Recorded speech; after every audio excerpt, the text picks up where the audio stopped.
옆 사람과 한번 이렇게 인사할까요? 하나님이 당신을 사랑하십니다. 네, 하나님이 우리를 사랑하십니다. 이제 설교로 들어가도록 하겠습니다. 오늘 본문은 우리를 사랑하셔서 자녀 삼아 주시는 하나님의 마음이 담겨 있는데요.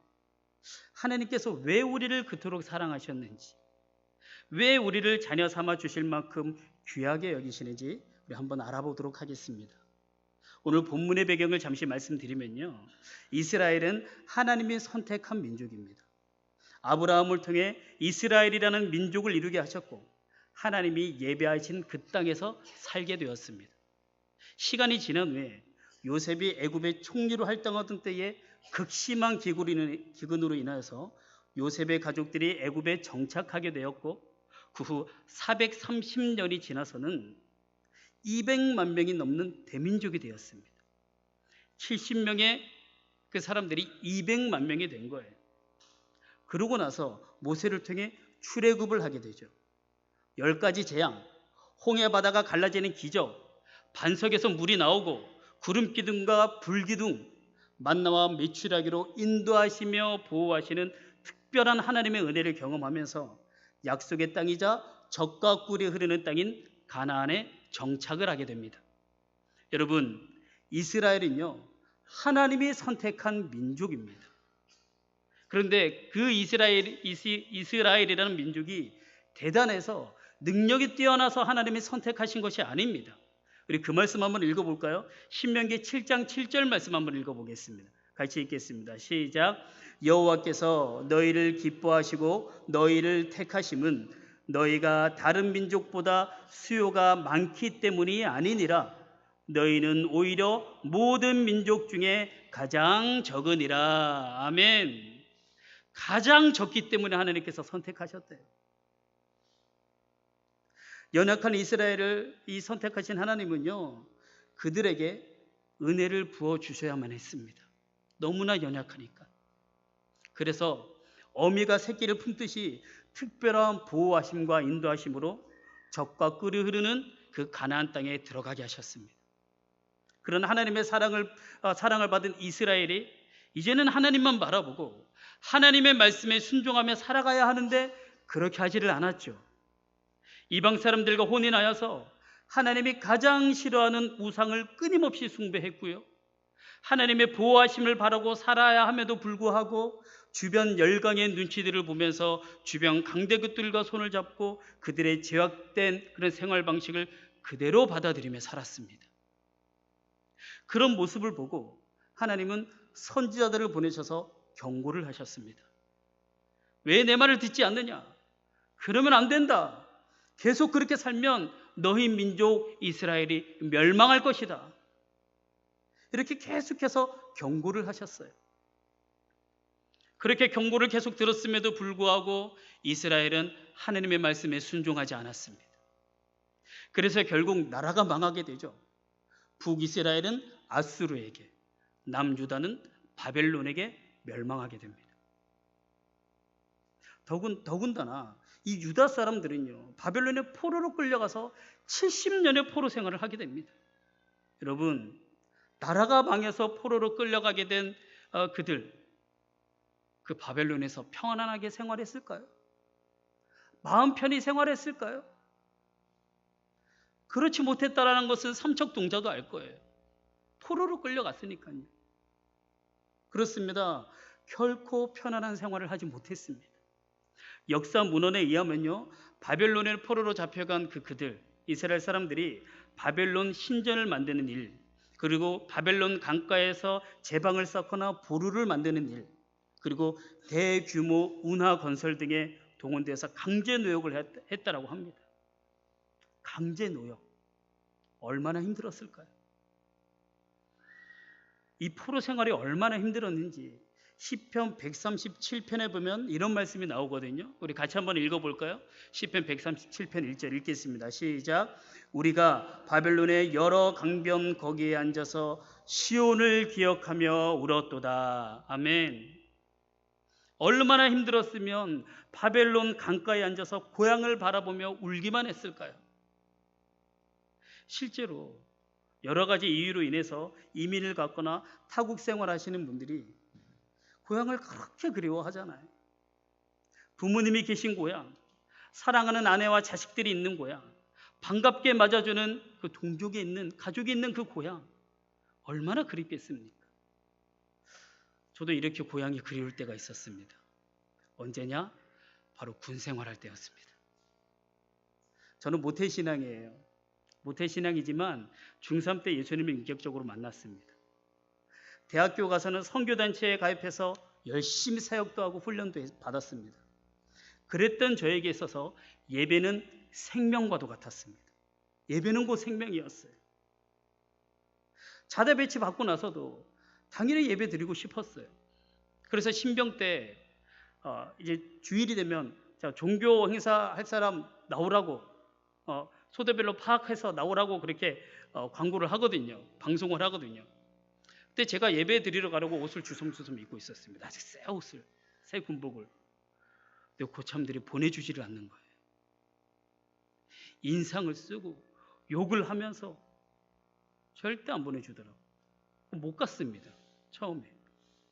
그런데 군대 가보신 남자분들은 아시겠지만 예전에는 어땠는지 모르겠어요. 근데 제가 이제 20여 년 전 군생활할 때 그때는 이제 막 자대 배치를 받은 신병은요 부대에서 특별 관리를 해줍니다. 특별 관리를 받아요. 그때 노란 딱지를 붙이고 있어요. 그 사람들. 병아리다 이거겠죠. 병아리다. 근데 어떤 특별 관리를 하느냐? 중대장이 정기적으로 그 이등병과 상담을 합니다. 그래서 중대장은 신병들에게 군 생활이 어떤지, 자대 생활은 어떤지, 힘든 것은 없는지 물어봅니다. 그 중대장이 물어봤을 때 제가 뭐라고 말했을까요? 그러니까 여러분 생각하는 그거, 고참들이 예배를 안 보낸다고. 예배 안 보낸다고. 그 중대장은 사실 크리스천이었어요. 기독교인이었거든요. 화가 난 거예요, 이 중대장. 그 각 소대 분대장들을 다 불러 모읍니다. 어떻게 이런 일이 있을 수 있냐? 군 법에 의하면 종교 행사 보내게 돼 있는데 널 왜 후임을 안 보내느냐? 그러고 나서 제가 중대장이가 그 말 하고 나서 제가 교회 갈 수 있었을까요? 못 갔을까요? 여러분 제가 갈 수 있었을까요? 못 갔을까요? 갈 수 있죠. 당연히 갈 수 있었죠. 결국 저는 교회 가게 되었습니다. 예배 드리러 가게 되었어요. 하지만 그때부터 고난의 행군이 시작이 되었습니다. 고참들이 그때부터 괴롭히기 시작하는데요. 와, 말도 마십시오. 작업병을 모집한다라고 방송에 나오면 저는 무조건 나가야만 했습니다. 힘든 일, 더러운 일, 귀찮은 일, 죄다 다 저를 시키는 거예요. 언어폭력, 와, 장난 아닙니다. 평생 들을 욕을 그때 다 들었던 것 같아요. 그래서 저는요, 군 생활이 얼마나 힘들었는지 모릅니다. 다른 중대에 가서 파견을 갔는데 그곳에서 아무런 잘못 없는 저를 4시간 동안 때리더라고요. 그때는 좀 구타가 있었습니다. 지금은 구타가 전혀 없지만 아무 이유 없이 진짜 힘들었습니다. 근데 그렇게 힘들 때면 저는요 꼭 고향이 생각이 나서 고향이 그리웠어요. 그래서 일과가 끝나면 밖에 나가서 고향 쪽을 바라보면서 이런 생각을 했습니다. 아, 집에서 엄마가 해준 따뜻한 밥 그거 딱 한 번이라도 먹고 싶다. 엄마가 해준 따뜻한 밥. 지금도 지치고 힘들 때면요 고향을 떠올리며 부모님을 생각하게 됩니다. 부모님이란 존재가 그런 존재죠. 우리에게.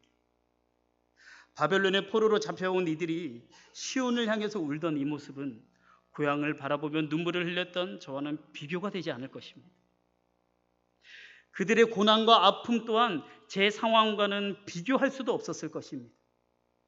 그래서 노역이 끝나면 바벨론 강변에서 고향을 바라보며 하염없이 눈물을 흘렸다라고 하지 그렇게 기록하고 있지 않습니까? 그렇게 울면서 고향을 그리워하던 그들에게 하나님의 선지자가 놀라운 말씀을 선포합니다. 여러분, 하나님께서 돌아오게 하실 것입니다. 돌아가게 하실 것입니다. 하나님께서 여러분을 돌아가게 하셔서 고향 땅 시온을 부흥하게 하실 것이고 바벨론 땅을 망하게 하실 것입니다라고 하나님께서 직접 말씀하셨습니다. 그러니 그때까지 참으십시오. 인내하십시오. 조금만 참으십시오. 하나님이 회복시켜 주실 것입니다. 하나님은요 이렇게 선지자들을 통해서 이스라엘에게 계속해서 회복시켜 주실 것이라고 말씀하셨습니다.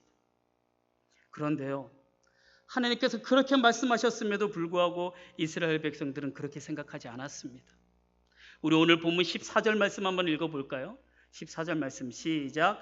오직 시온이 이르기를 여호와께서 나를 버리시며 주께서 나를 잊으셨다 하였거니와. 아멘. 여기서 말하는 시온은 이스라엘 백성을 지칭하는 것입니다. 말씀 보십시오. 이스라엘 백성들은 하나님이 자기들을 버리셨다고, 하나님이 자기를 잊으셨다라고 그렇게 말하고 있습니다. 선지자의 그 말을 믿지 못하겠다는 것이죠. 너무나 힘이 드니까. 무슨 소리냐? 지금 우리의 상황을 보고도 그런 말 하는 것이냐? 하나님은 우리를 분명히 버리신 것이다. 하나님은 우리를 잊으신 것이다. 저는 한편으론 이들의 마음이 이해가 됩니다. 여러분, 이 말씀을 들은 이스라엘 백성들은 지금 바벨론의 포로로 잡혀온 사람들입니다. 포로로 끌려온 그들은 강제 노역을 했습니다. 말할 수 없는 고초를 겪었습니다. 인격적 대우란 있을 수가 없었습니다. 사람 대접받지 못했기 때문에 강제 노역을 하다가 죽는 사람도 수없이 많았을 것입니다. 그 모습을 보고 있는 이스라엘 사람들이 끊임없이 절망과 죽음을 생각할 수밖에 없었겠죠. 그렇기 때문에 하나님이 나를 잊으신 것이라고, 하나님이 나를 버리신 것이라고 그랬던 것이죠. 여러분, 우리도 이럴 때가 있지 않았습니까? 인생의 지난 여정을 살펴보면 여러 가지 문제로 인해 우리가 힘이 들 때가 있었습니다. 고난과 환난이 있었습니다. 때로는 교인들과 이웃들과의 관계 때문에 마음이 찢어질 때도 있었습니다. 고린도후서 4장 말씀처럼 사방으로 우겨쌈을 당한 것 같은 그런 답답함이 있었습니다. 그래서 너무나도 힘든 나머지 차라리 죽는 게 낫다라는 생각을 할 때도 있지 않았습니까? 내가 이렇게 살아서 뭐하나? 살 소망이 없는데 차라리 죽는 게 낫지. 그럴 때면 하나님이 정말로 나를 사랑하시는지, 하나님이 나를 잊으신 것은 아닌지, 하나님이 나를 버리신 것은 아닌지 그렇게 의심할 때도 있지 않으셨습니까? 오늘 본문의 이스라엘 백성들처럼 말이죠. 하나님께서는 그렇게 낙심하여 살 소망이 없는 이스라엘에게 15절에서 이렇게 말씀하십니다. 우리 15절 말씀 한번 읽겠습니다. 시작. 여인이 어찌 그 전 먹는 자식을 잊겠으며 자기 태에서 난 아들을 긍휼히 여기지 않겠느냐. 그들은 혹시 잊을지라도 나는 너를 잊지 아니할 것이라. 아멘. 저는요, 페루나라는 말은 들어봤어도 페rum부라는 말은 거의 들어보지를 못했습니다. 물론 요즘 아동학대에 대한 기사가 가끔 나오긴 하지만 대부분의 부모님, 정상적인 부모님들은 자식을 사랑하는 마음이 남다릅니다. 그래서 그런 말이 있잖아요. 하나님의 대리자가 부모님이라고. 하나님의 대리인이 부모님이라는 말. 그래서 여러분, 자식이 아무리 부모를 사랑한다고 하더라도 부모가 자식을 사랑하는 것과는 비교를 할 수가 없습니다. 따라오지를 못해요. 그래서 자식은 부모를 잊어도요, 부모는 자식을 잊을 수가 없습니다. 5년 전쯤에 제가 이런 뉴스를 보았는데 이게 생생해서 제가 잊혀지지 않아서 제가 잠시 소개를 하겠습니다. 1981년 서울에 살던 두 남매가 있었습니다. 가정 형편이 어려워지자 조부모와 함께 살았다라고 합니다. 부모님은 일을 해야 되고 조부모에게 맡긴 거예요. 그러던 중에 갑자기 조부모가 사망을 하게 됩니다. 그래서 작은아버지가 이들 남매를 맡게 됩니다. 근데 작은아버지가 남매를 서울로 데려다 주던 길에 그만 이 두 남매를 잃어버리고 만 거예요. 작은아버지는 미안한 마음에 이런 사실을 남매의 부모에게 알리지 못했어요. 그리고 괴로움에 신음하다가 얼마 뒤에 이 작은아버지도 사망을 하게 됩니다. 친부모는요, 1년이 지난 뒤에야 남매의 실종 사실을 알게 되었습니다. 미아 찾기 방송과 전단지를 통해서 열심히 찾아보았지만 그 잃어버린 남매를 찾지를 못했습니다. 부모는 남매에 대한 미안함 때문에 자녀를 더 이상 갖지 않아요.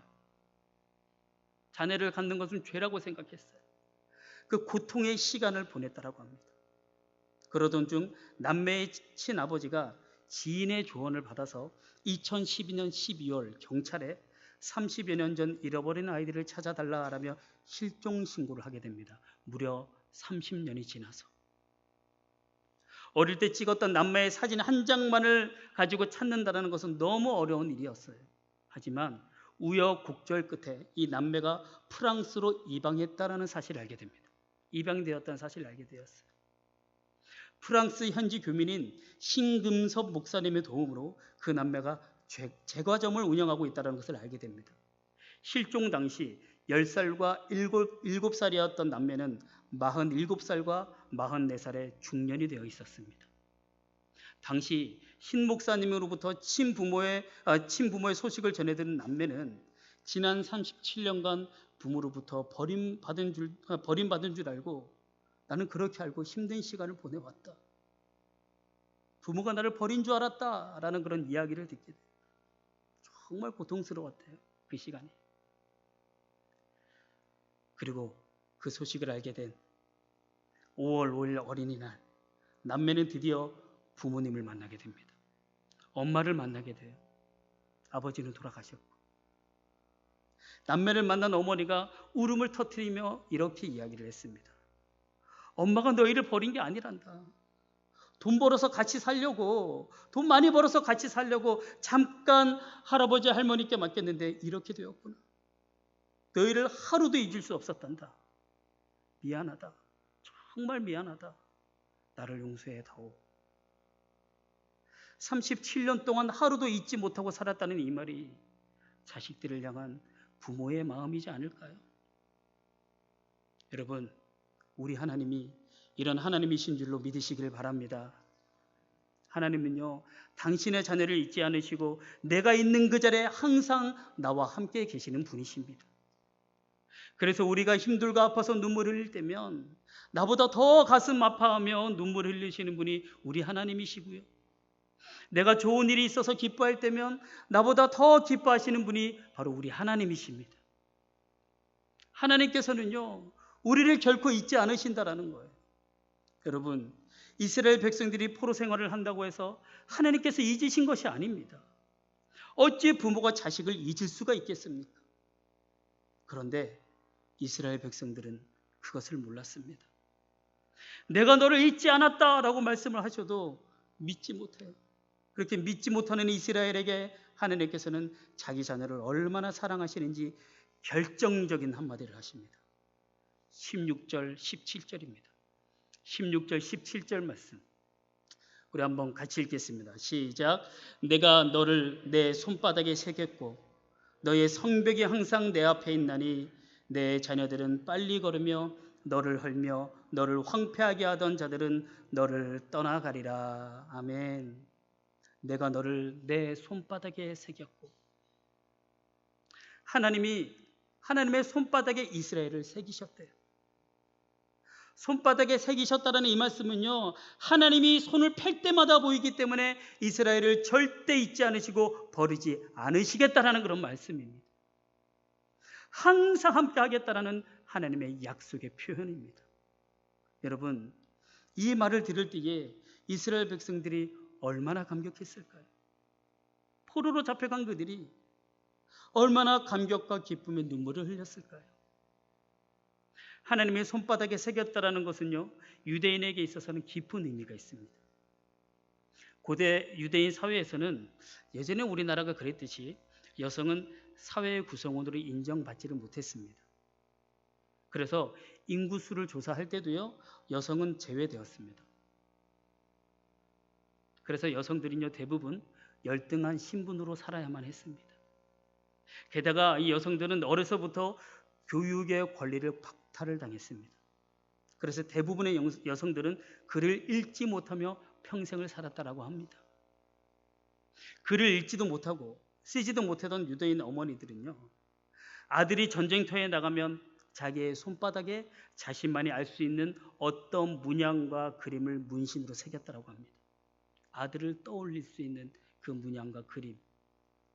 문신으로 새겼대요. 그래서 아들이 사무치게 그리운 날에는 자신의 손바닥을 바라보며 생사를 알 수 없는 아들에 대한 그리움을 위로하며 하나님께 기도했다라고 합니다. 그런데요, 이 문신사가 이야기하는데 이 손바닥에는 정말 많은 혈관이 모여 있잖아요. 많은 혈관이 모였기 때문에 이 손바닥에 문신을 새길 때는 다른 어떤 것보다도 고통스럽대요. 위험하기도 하고 정말로 고통스러운 것 중에 하나래요. 문신 새길 때. 하지만 어머니들은 아들에 대한 그리움을, 그 고통을 감수하고 손바닥에 문신 새겼다라는 거예요. 손을 펼 때마다 아들 떠올리려. 손을 펼 때마다, 손으로 하는 일마다 아들 잊지 않으려. 여러분, 하나님이 이스라엘을 손바닥에 그렇게 새기셨다라고 하십니다. 이스라엘은 자기들의 고난과 어려움 때문에 하나님이 나를 잊으셨다라고, 하나님이 나를 버리셨다라고 했지만 당신의 백성들이 고통 가운데 거하는 모습 보면서 하나님도 찢어지는 마음으로 이스라엘을 손바닥에 새기셨다라는 것입니다. 예수님을 나의 구주, 나의 하나님으로 고백하며 주님의 자녀가 된 성도 여러분, 여러분의 이름도 하나님의 손바닥에 새겨져 있음을 믿으시기 바랍니다. 하나님은요, 나를 당신의 손바닥에 새겨 놓으셨어요. 그래서 우리의 형편과 상황을 잘 알고 계시고요, 늘 우리에게 좋은 것을 주시려고 하시는 분이십니다. 여러분, 우리의 이름도요, 하나님이 아무렇지도 않게 새긴 것이 아닙니다. 우리가 고난과 어려움으로 괴로워하며 눈물이 흘릴 때에 하나님도 우리의 아픔을 보며 눈물로 하나님의 손바닥에 새기셨음을 믿으시기를 바랍니다. 그리고 하나님은 손바닥에 우리를 새기시고 언제든 기억하겠다라고 말씀하셨습니다. 결코 잊어버리지 않으시고 버리지 않으시겠다라고 하셨습니다. 얼마나 감사하고 기쁜 일입니까? 이것보다 더 큰 축복이 어디에 있을까요? 그러므로 여러분, 우리의 삶 속에서 인생의 등불이 꺼져가는 것과 같은 고난과 아픔이 있다고 할지라도 하나님께서 우리를 손바닥에 새기셨기 때문에 낙심하지 마시고 소망을 가지고 살아가시기를 바랍니다. 그런데 여기서 우리가 더 깊게 생각해야 될 부분들이 있습니다. 16절 이 말씀을 보고 우리의 이름을 하나님의 손바닥에 새겨져 있으니, 우리의 이름이 하나님의 손바닥에 새겨져 있으니까 기쁘다, 감사하다, 축복이다, 여기서만 끝내서는 안 됩니다. 거기에서만 머무르지 마시고 우리의 손바닥에도 하나님을 새겨야 합니다. 여러분의 손바닥에 하나님을 새기십시오. 실제로 문신을 하라는 것이 아니라 손바닥에 영적인 글씨로 하나님 아버지의 그 이름을 새기십시오. 그러면 우리가 손을 펼 때마다 손으로 무슨 일을 하든지 나를 사랑하시는 그 하나님이 보일 것입니다. 구원받았다라고 해서 평안함만 있는 것은 아니에요. 욥의 삶이 그렇지 않았습니까? 욥은 사탄 앞에서 하나님으로부터 인정받은 온전하고 정직하고 하나님을 경외하며 악에서 떠난 사람이었습니다. 그런 욥이 당한 고난 한번 생각해 보십시오. 결코 만만치 않은 고난입니다. 엄청난 부자였던 그가 하루아침에 재산을 다 잃어버렸습니다. 게다가 10명의 자식들이 그 하루아침에 다 죽어버렸습니다. 그것도 힘든데 정수리부터 발바닥까지 온몸에 종기가 나서 기왓장으로 몸을 벅벅 긁으며 역한 냄새를 풍기며 살았습니다. 사람이 어떻게 저런 고난을 견딜 수 있을까라고 싶을 정도로 엄청난 고난이 욥에게 있었습니다. 따라서 여러분, 욥기를 통해서 우리가 알 수 있는 것이 있습니다. 잘 들어보십시오. 그것은요, 의인이라도 구원받은 사람이라도 하나님이 그를 알게 하고 자라게 하고 만드는 과정 가운데 고난이 있다라는 것을 우리가 알 수 있다라는 거예요. 네, 우리도요, 욥처럼 그와 같은 고난은 아니지만 얼마든지 고난 가운데 있을 수 있습니다. 여러분, 그럴 때면 여러분의 손을 펴십시오. 그리고 손바닥에 새겨진 하나님을 바라보시기를 바랍니다. 같이 아파하시고 같이 눈물 흘리고 계시며 나와 함께 계셔서 그 어려움을 능히 이기게 하시는 아버지 하나님, 그분이 보일 것입니다. 그 하나님을 보고 일어서시기를 바랍니다. 이제 말씀을 마무리하도록 하겠습니다. 본문의 말씀처럼 하나님께서는 자신의 백성을 결코 버리거나 잊어버리신 것이 아닙니다. 결코 버리거나 잊어버리지 않으십니다. 우리가 어떤 고난 가운데 처한다고 해도 여러분, 그것이 곧 하나님께서 나를 버렸거나 잊어버렸다라고 생각하지 마십시오. 이사야 41장 말씀 보면요, 하나님께서는 자녀들을 결코 싫어서 버린 적이 없다라고 말씀하셨습니다. 존귀한 성도 여러분, 하나님의 손바닥에 여러분의 이름이 새겨져 있음을 믿으시기 바랍니다. 하나님은요, 우리를 너무나 사랑하셔서 독생자 예수 그리스도를 십자가에 내어주셨습니다. 십자가에 못 박히신 예수님의 손이 바로 우리를 향한 하나님의 사랑이고요, 구멍 뚫린 예수님의 손에 우리가 새겨져 있음을 믿으시길 바랍니다. 이스라엘을 손바닥에 새겼다라고 말씀하시는 하나님이 저와 여러분의 하나님이시며 그분이 우리의 아버지이십니다. 그러므로 나를 손바닥에 새기신 하나님의 은혜와 사랑 기억하면서 우리에게 어떠한 일이 몰려온다고 할지라도 함께 하시는 그 하나님을 생각하며 늘 감사와 기쁨과 소망으로 살아가는 저와 여러분이 되시기를 주님의 이름으로 부탁드립니다. 오늘 말씀 준비하면서 계속 제 입에서 흘러나왔던 찬양이 있어요. 그럼 오늘 이 시간에 그 찬양을 한번 부르고 같이 합심해서 한번 기도했으면 좋겠습니다. 자, 찬양을.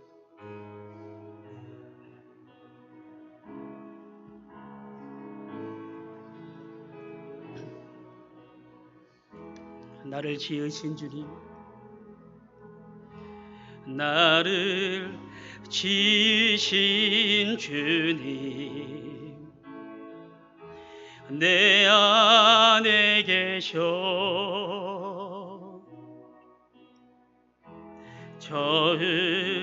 처음부터 내 삶은 그의 손에 있었죠. 우리 다시 한번, 나를 지으신 주님, 나를 지으신 주님, 내 안에 계셔. 처음부터 내 삶은, 처음부터 내 삶은 그의 손에 있었죠. 내 이름 아시죠? 내 이름 아시죠? 내 모든 생각도, 내 흐르는 눈물 그가 닦아주셨죠. 그는 내 아버지, 그는 내 아버지, 난 그의 소유. 내가 어딜 가든지, 내가 어딜 가든지 날 떠나지 않죠. 내 이름 아시죠? 내 이름 아시죠? 내 모든 생각도 아빠라 부를 때, 아빠라 부를 때 그가 들으시죠. 우리 다시 한번, 내 이름 아시죠? 내 이름 아시죠? 내 모든 생각도 아빠라 부를 때, 아빠라 부를 때 그가 들으시죠. 여러분, 우리가 찬양의 고백처럼 하나님께서 우리를 지으시고, 하나님께서 우리를 창조하시고, 하나님께서 결코 너를 버리지 않고 내가 너를 잊지 않았다라고 말씀하셨습니다. 하나님의 손바닥에 우리의 이름을 새겨 놓으시고, 하나님의 손으로 하는 모든 일마다 우리의 이름을 바라보며 우리를 기억하며 우리를 보살펴주고 계시는 분이 우리 하나님이십니다. 그래서 이 시간에 기도할 때 이렇게 기도했으면 좋겠어요. 나의 이름을 손바닥에 새기신 하나님, 이제는 나의 삶에 어떤 어려움이 있을지라도, 어떤 고난이 있을지라도 나를 버리지 않겠다라고, 나를 잊지 않겠다라고, 나의 이름을 기억하겠다라고 하는 그 하나님의 말씀을 내가 붙잡겠습니다. 그 하나님의 사랑을 잊지 않겠습니다. 내가 소망 가운데 하나님을 바라보며 낙심하지 않는 그런 인생 되겠습니다라고 이 시간에 주여 한번 외치고 다 같이 기도하며 나아가겠습니다. 주여, 하나님 참으로 감사를 드립니다. 하나님 거룩한 주일 하나님 앞에 예배할 수 있는 특권을 주님께서 허락하여 주시고, 아버지 집에 나와서 주님께 찬양하며 또한 귀한 말씀 듣게 하여 주시니 감사합니다. 하나님께서 우리의 이름을 하나님의 손바닥에 새겠다라고 말씀하시며, 내가 결코 너를 잊지 않겠다라고, 내가 결코 너를 버리지 않겠다라고 주님께서 말씀하셨는데, 때로는 우리가 고난 가운데 있을 때, 어려움 가운데 있을 때에 하나님은 나를 잊어버리신 것은 아닌지, 하나님은 나를 버리신 것은 아닌지, 하나님의 사랑을 의심할 때가 있었음을 주 앞에 고백하오니 주님 용서하여 주시고, 하나님이 나의 이름을 손바닥에 새겼다라고 말씀하셨사오니 그 사랑의 하나님을 기억하며 어떤 어려움이 있을지라도, 고난이 있을지라도 낭망하지 않고 낙심하지 않고 주님 바라보며 일어설 수 있는 자가 되게 하여 주옵소서. 그렇게 하실 주님을 찬양합니다. 사랑합니다. 나의 이름을 손바닥에 새기신 하나님, 우리가 어떤 환경과 상황 가운데 있다고 할지라도 손바닥에 새기신 하나님의 사랑을 생각하며 소망 가운데 살아가게 하여 주시고, 우리 또한 손바닥에 영적인 글씨로 하나님을 새겨서 우리를 인도하시고 보호하시고 함께 하시는 하나님을 바라보며 살아가게 하옵소서. 우리 구주 예수 그리스도의 이름으로 기도하옵나이다. 아멘.